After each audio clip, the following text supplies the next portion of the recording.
فرمایا خبردار ہو جاؤ، اللہ کے ذکر میں ہی دلوں کا اطمینان ہے،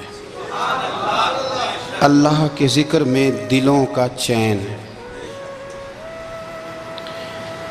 لوگ بہت سارا مال، بہت ساری دولت، بہت ساری عقل اور بہت سارا شعور ہونے کے باوجود بے سکون ہیں۔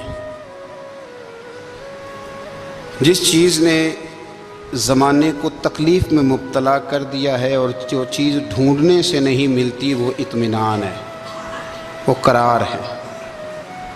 لوگ بھیک مانگتے ہیں، منت کرتے ہیں، دہائی دیتے ہیں کہ کہیں سے سکون کی دولت مل جائے، لیکن وہ میسر نہیں آ رہی۔ بڑے بڑے لوگ ہیں، اور میں عرض کر چکا ہوں کہ مالدار بھی ہیں اور عقل مند بھی ہیں، باشعور ہیں، پڑھے لکھے ہیں، پر قلبی سکون، راحت، اطمینان، چین انہیں میسر نہیں آ رہا۔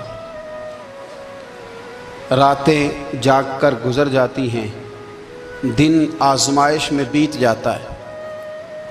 وہ کبھی اس کے لیے ٹھنڈے علاقوں کا سفر کرتے ہیں، کبھی دوستوں کی مجلسوں میں جا کر کے بیٹھتے ہیں، کبھی گھر سے دور اکیلے میں تنہائی میں وقت گزارنے کی کوشش کرتے ہیں، لیکن دولت سکون ناپید ہوتی ہے، میسر نہیں آتی۔ عرش کا رب فرماتا ہے، کیوں تو بھٹکتا پھرتا ہے، کیوں دائیں بائیں جاتا ہے؟ چپ کر کے مسجد آ جا اور لوگوں سے بچ کے تنہائی میں میرا ذکر کر۔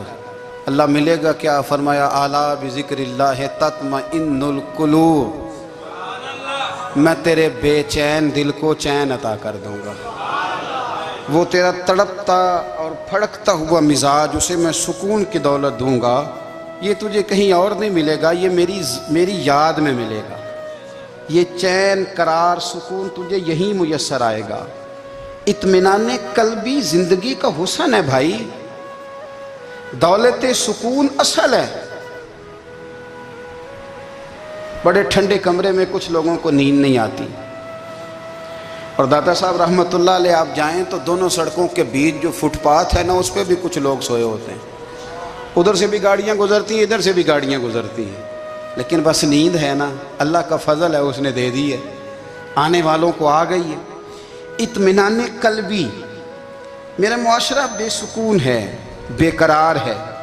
مجھے کچھ لوگ کہتے ہیں جی میں آج کل بڑا بور ہو رہا ہوں، تو میں کہتا ہوں یار ہمیں تو ٹائم ہی نہیں ملا آج تک بور ہونے کا، نہیں وقت ہی نہیں اتنا میسر آیا۔ کون سا ٹائم نکالے جس میں بندہ بور ہو؟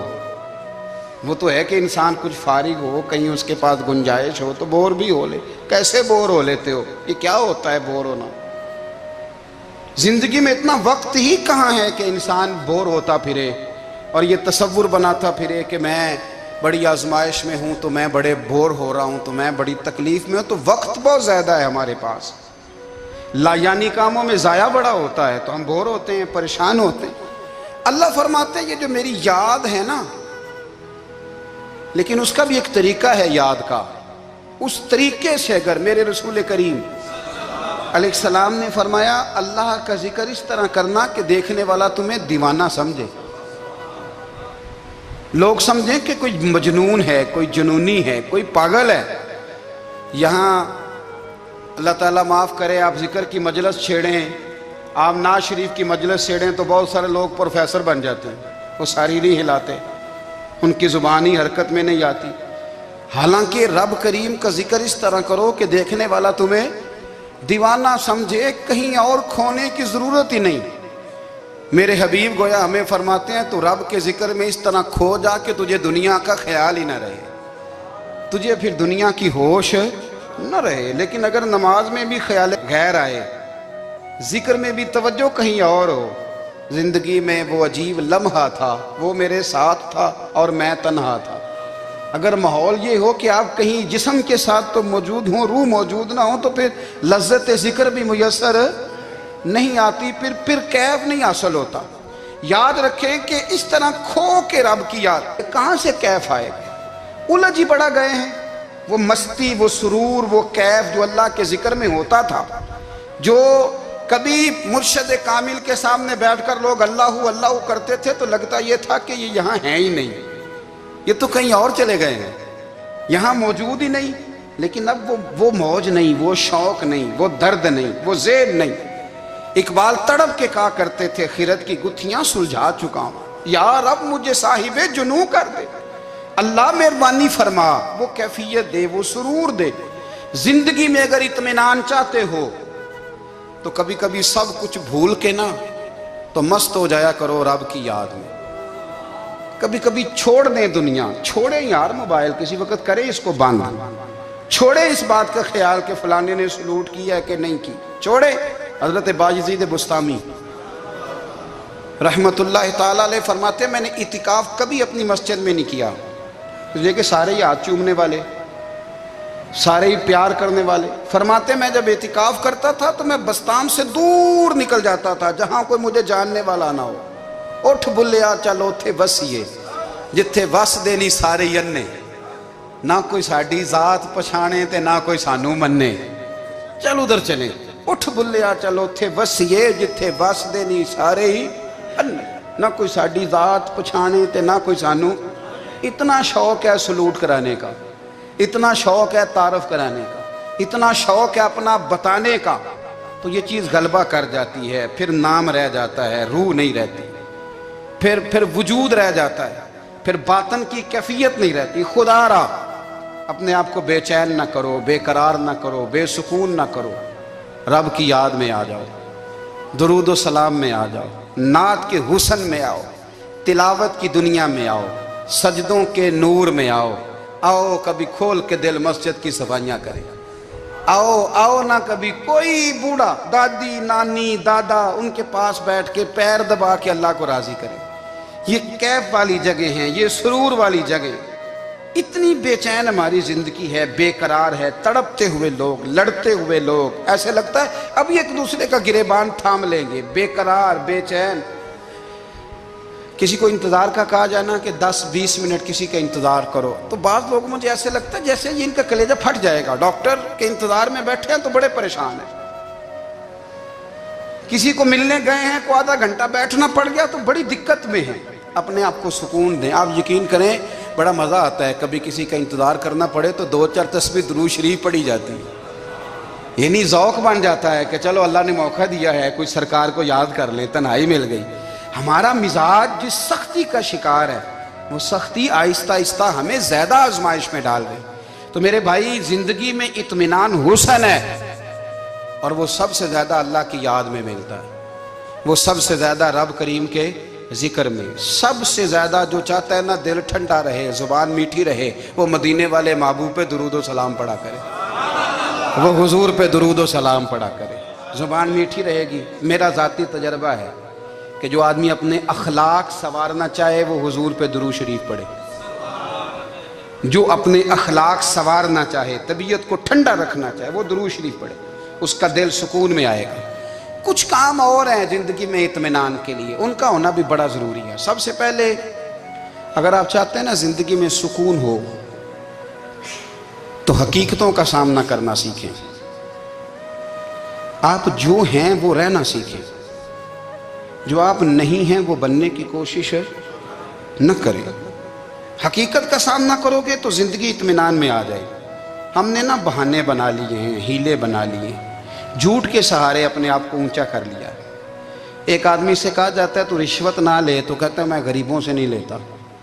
تو میرا سوال یہ ہے کہ امیروں کا حساب لینے کی اللہ نے تیری ڈیوٹی لگائی ہے، تیرے ذمہ لگایا ہے کہ تو امیروں کا حساب کر، تمہیں کیا ضرورت پڑی ہے؟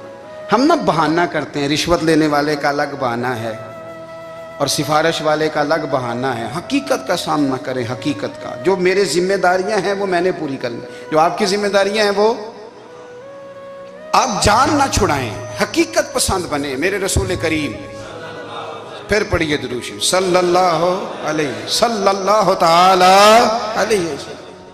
حضور صلی اللہ علیہ وسلم نے فرمایا کہ میری بیٹی سیدہ فاطمہ الزہرا رضی اللہ تعالی عنہا صرف جنتی نہیں، جنتی عورتوں کی سردار ہے۔ لیکن حضور نے یہ بھی فرمایا کہ فاطمہ یہ خیال رکھنا اگر اللہ نے حساب پوچھا تو حساب تم نے خود دینا ہے۔ حقیقت کی طرف توجہ کرائی حضور نے۔ وہ صرف جنتی نہیں، جنتی عورتوں کی سردار ہیں، پر حقیقت کی جانب توجہ۔ میں حقیقت یہ ہے کہ اگر مالک نے حساب پوچھا تو اس کی تیاری بھی کرنی ہے۔ دیکھیں نا، ہمیں کچھ یقین نہیں، اللہ معاف کرے کہ ہمارا حساب کیسا ہوگا، لیکن کتنے آزاد ہیں۔ یعنی بڑی دلیری سے بندے کہتے ہیں فجر نہیں پڑھتا جی، 3 پڑھتا ہوں جی، شاہ رہ جاتی ہے جی، کپڑے صاف، بڑی دلیری سے۔ اور سیدہ فاطمہ الزہرا نے ساری رات مصلی آباد رکھا ہے، حالانکہ انہیں یقین تھا کہ رب مجھے بغیر حساب کتاب جنت دے گا۔ حقیقت کا سامنا کریں، جو حقوق آپ کے ہیں وہ آپ نے ادا کرنے ہیں، جو ذمہ داریاں ہیں وہ ذمہ داریاں ہیں۔ دیکھیں نا، حضرت موسیٰ کلیم اللہ علیہ السلام کے پاس اسرائیل روح نکالنے آئے تو حضرت موسیٰ نے تھپڑ مارا، آنکھ نکال دی، واپس گئے۔ اللہ انہوں نے تو جلال فرمایا ہے، کہا موسیٰ علیہ السلام سے کہیے بیل کی پشت پر ہاتھ رکھیں، جتنے بال ان کے دستے مبارک کے نیچے آئیں گے اتنے 1000 سال ان کی عمر بڑھا دی جائے گی۔ یعنی میرے کان میں کوئی بتا دے کہ جناب 60 سال بڑھ گئی، کیا آپ کے کان میں کوئی کہہ دے تو خوشی ہوتی ہے کہ نہیں؟ لیکن یہ حقیقت پسندی نہیں، اس لیے کہ 60 بھی گزر جائیں گے، 70 بھی، یہ حقیقت نہیں۔ حضرت موسیٰ کلیم، چلے میں مثال دیتا ہوں، سمجھ لے 10 بال، حالانکہ بہت زیادہ آتے ہوں گے، 10 بال اگر حضرت موسیٰ کے ہاتھ کے نیچے آئے تو 10,000 سال تو عمر بڑھ گئی نا۔ 10 یعنی 10 سال نہیں، 10 100 نہیں، 10 بہت زیادہ تھی نا۔ تو حضرت موسیٰ کلیم اللہ علیہ السلام سے آ کے عرض کیا گیا، حضور بیل کی پشت پر ہاتھ رکھیں، جتنے آپ کے ہاتھ کے نیچے بال آئیں گے اتنے 1000 سال عمر بڑھ جائے گی۔ تو حضرت موسیٰ نے حقیقت پسندی والی بات کی، فرمایا پھر کیا ہوگا؟ 10,000 سال کے بعد پھر کیا ہوگا؟ کہا حضور جانا تو پھر بھی ہے، فرمایا پھر ابھی چلتے ہیں۔ اگر جانا ہے نا، جانا ہے تو پھر، اگر جانا ہے تو پھر ابھی۔ اور سجنوں، اگر نماز پڑھنی ہے تو ابھی کیوں نہیں؟ اگر داڑھی رکھنی ہے تو پھر رمضان کا انتظار کیوں کریں، ابھی کیوں نہیں؟ اگر سچ بولنا ہے تو پھر، اگر رزق حلال کھانا ہے تو پھر انتظار کا ہے گا۔ حقیقت ہوتی ہے، بہانہ ہوتا ہے، حقیقت چھپ نہیں سکتی بناوٹ کے اصولوں سے، کیونکہ خوشبو آ نہیں سکتی کبھی کاغذ کے پھولوں سے۔ یہ بات یاد رکھیں، اگر جانا ہے تو حضرت کلیم فرمانے لگے پھر 10,000 سال کے بعد بھی جانا ہے تو آج بھی۔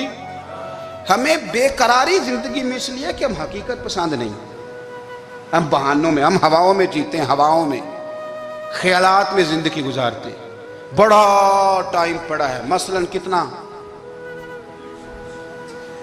کتنا میرے رسول کریم صلی اللہ تعالیٰ علیہ وآلہ وسلم نے ایک دن صحابہ سے فرمایا تمہیں حیا نہیں آتی؟ حضور کیا ہوا؟ فرمایا وہ والے مکان بناتے ہو جن میں تم رہ نہیں سکتے، وہ والا مال جمع کرتے ہو جو کھا نہیں سکتے، حیا نہیں آتی؟ عرض کی حضور حکم کریں تو محبوب فرمانے لگے جوتے کا ایک تسمہ بند کرتا ہوں تو سوچتا ہوں دوسرا بند کرنے سے پہلے موت آ جائے گی، ایک سانس اندر جاتی ہے تو دوسرا آنے سے پہلے میں یاد کرتا ہوں کہ مجھے دنیا سے جانا ہے۔ تمہیں حیا نہیں آتی؟ وہ مکان بناتے ہو جن میں رہ ہی نہیں سکتے، وہ مال جمع کرتے ہو جو کھا۔ حقیقت پسند نہیں بھائی ہم۔ بہت سارے لوگ ہیں بڑی باتیں سناتے ہیں، بڑی، میں کہتا ہوں اصل میں نا زیادہ باتیں سنا کے نا بیچارہ اپنے آپ کو مطمئن کرنا چاہتا ہے، اصل بات یہ ہے کہ اندر سے نا ہلا ہوا ہے، کچھ بھی نہیں، بڑا زیادہ ہنستا ہے اور مجھے لگتا ہے کہ کوئی گہرا زخم چھپا رہا ہے۔